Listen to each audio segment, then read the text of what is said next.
When Mara left the city behind, she believed she was escaping noise, stress, and the constant weight of other people pressing in from all sides. She dreamed of the countryside as a quiet haven, a place where time slowed, where she could rebuild the fragments of her life in peace. So when she found the old house on Weaver's Hill, cheap, isolated, and sitting on a ridge above a dense stretch of forest, she convinced herself the sagging roof and leaning frame were simply part of its rustic charm. She signed the lease the same day, thinking she had found her refuge. Up close, the house looked older than the listing had suggested. Its gray timbers were warped, bowed outward as if trying to escape from the structure itself, and the windows were tall and narrow, like watchful eyes. But inside the walls lay a stillness Mara had craved for years. No honking horns. No neighbors stomping. Not even the hum of distant traffic. Only silence, heavy and strangely cold, as if the house were holding its breath.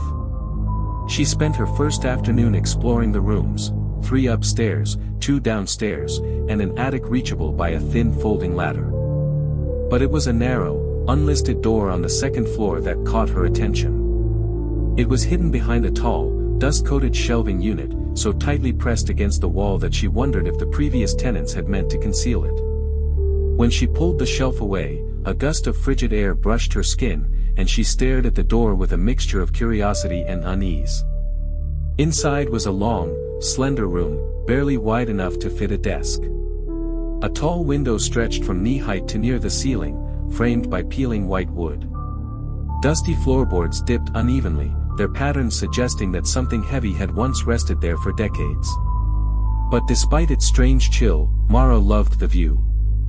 The treetops outside swayed like dark waves, and at dusk, the sky behind them burned gold. She claimed the space as her reading room before she even unpacked. It wasn't until her second night that she noticed something odd about the room. When she stepped inside before bed, she felt as though she had entered a different season.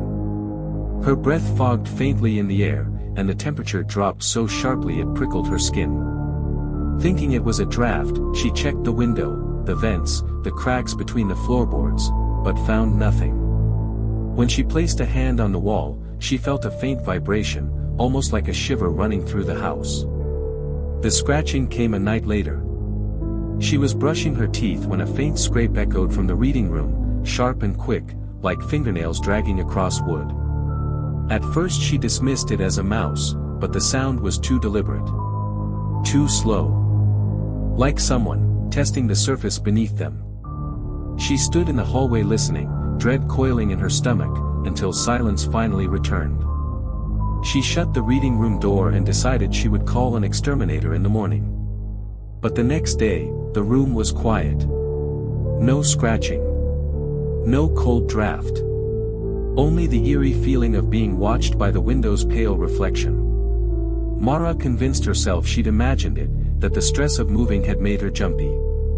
She placed a thick rug over the floorboards and set a chair by the window, hoping to reclaim the room from whatever strange mood it cast. For a moment, as she sat with her book, she almost felt at ease. That night, however, the whispering began. It crept through the silence like a thin wind, weaving through the hallway outside her bedroom. The first time she heard it, she sat up abruptly, thinking someone had broken in. The words were muffled, wavering, as if spoken behind fabric. Mara opened her door cautiously, but the hallway was empty, the lights dim. Still, the whispering continued, coming from somewhere ahead. When she approached the reading room door, the sound abruptly stopped. By the fourth night, the whispers grew bolder. They wavered between the walls, drifting from the attic down to the staircase and lingering outside her bedroom like unwelcome guests. Mara lay awake listening to soft hisses of breath, broken phrases that dissolved before she could understand them. The house felt different now, alive, in a way she didn't want to acknowledge. When she tried to sleep, she imagined something pacing slowly through the rooms, circling, waiting. The first time it said her name, she nearly screamed. She had been lying in bed, clutching the blanket beneath her chin, when a faint voice leaked through the crack under the reading room door. Mara. Soft. Fragile. Almost pleading. She froze, unable to breathe. She wanted to believe it was her mind playing tricks on her, but deep down she knew the voice was real. And it knew her. She locked the reading room door the next morning, wedged a chair under the knob, covered the crack beneath it. But each morning, without fail, she found the door slightly open. Just enough to see darkness inside. Just enough to suggest that the room wanted her back. She tried not to think about it, but the thought gnawed at her day after day, until she began avoiding the second floor entirely. The forest behind the house didn't help her nerves. During the day it seemed quiet and harmless, but at night the trees swayed in ways they shouldn't have in still air. Once, while washing dishes, Mara glanced out the kitchen window and froze. At the tree line stood a tall, thin silhouette. Too still. Too upright. Staring toward the house. She blinked, and it vanished. 2 weeks after moving in, Mara reached her breaking point. That night, the whispering swelled into a chorus, dozens of faint, overlapping voices, rising and falling in waves that rattled her spine. She sat in bed, trembling, when suddenly a violent bang echoed from the reading room. Then another. And another. Something was hitting the floor from below, slamming upward with tremendous force. Her legs felt like water, but she forced herself down the hallway, flashlight shaking in her hand. The pounding intensified as she approached, each thud vibrating through the door, as if something was desperately trying to break free. Then, just as she reached the knob, the pounding stopped. Silence fell with a weight that suffocated the air. From the other side of the door came a slow, dragging sound, fingernails scraping directly beneath the wood. Mara stumbled backward, nearly collapsing. And then the voice came, clearer than ever before. Her own voice. "Let me out." The words crawled into her mind like cold fingers. Terrified, she dropped the flashlight and ran back to her bedroom, barricading herself in until morning forced the shadows to retreat. The landlord didn't answer her calls. When she drove into town to confront him, his office was abandoned. Windows covered. Door locked. A handwritten sign declared the business closed indefinitely. A neighbor mentioned he had packed up and left in a hurry days earlier. As Mara returned to her car, she noticed a yellowed note tucked under the wiper. It hadn't been there when she parked. In shaky handwriting, the note read, "Don't open the floor in the narrow room. I tried to seal him in." There was no signature. Mara stared at the paper until her hands began to shake uncontrollably. Everything inside her screamed to leave, immediately, without touching another thing in the house. That night, she didn't pack. She didn't care about her belongings. She grabbed her keys, wallet, and coat, and decided she would sprint to the car and drive to the nearest hotel.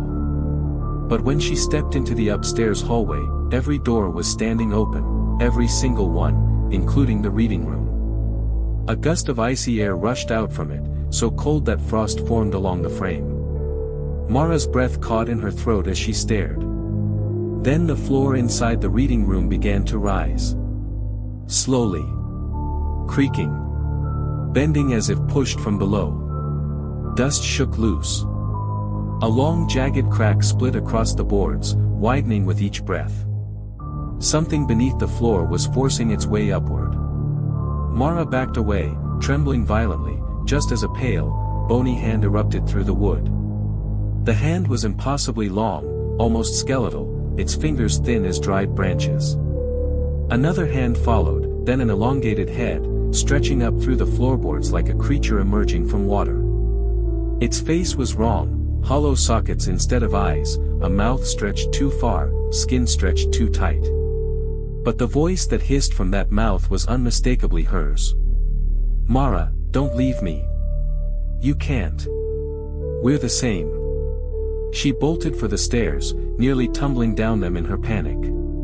Behind her, the creature dragged itself free with cracking, unnatural movements. The house reacted with it, the front door slammed shut, windows locked themselves, lights flickered violently before dying altogether. Whispering flooded the halls, dozens of voices screaming and laughing inside her skull. When she reached the bottom step, something about the house shifted. The air thickened, becoming suffocating. Shadows moved along the walls with sinister intent. The creature descended the staircase in rigid, twitching motions, joints bending backward, limbs jerking as though pulled by invisible strings. Its mouth hung open in a grotesque imitation of a smile as it approached. Mara fled into the basement, slamming the door shut behind her. The air down there was colder than any winter she'd felt. The scent of damp earth and mold filled every breath she took. As her eyes adjusted, she realized the basement walls weren't solid, patches of exposed soil formed deep pits along the edges. And within them were shapes. Bodies. Half buried. Arms reaching outward. Faces pressed into the dirt, their mouths frozen in silent screams. Some were no more than skeletons, others looked freshly entombed, skin gray and clay-caked. As Mara stepped backward in terror, one of them twitched. A whisper leaked from its throat, brittle and broken. "He makes us. He makes us." Footsteps creaked down the basement stairs. Slow. Calculated. The creature's silhouette emerged at the top of the steps, its limbs contorted, its head tilting unnaturally as if listening. Its own voice, her voice, echoed through the basement. "Come back. I remember you." Desperate, Mara scrambled toward the small storm window near the ceiling. She climbed onto an old crate and slammed her elbow into the glass until it shattered. Cold night air rushed in. She clawed her way through the narrow frame, slicing her arms on the shards.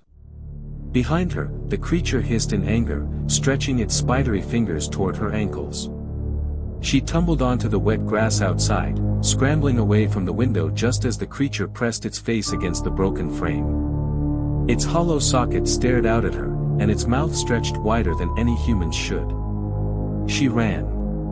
She didn't look back until the house was swallowed by trees.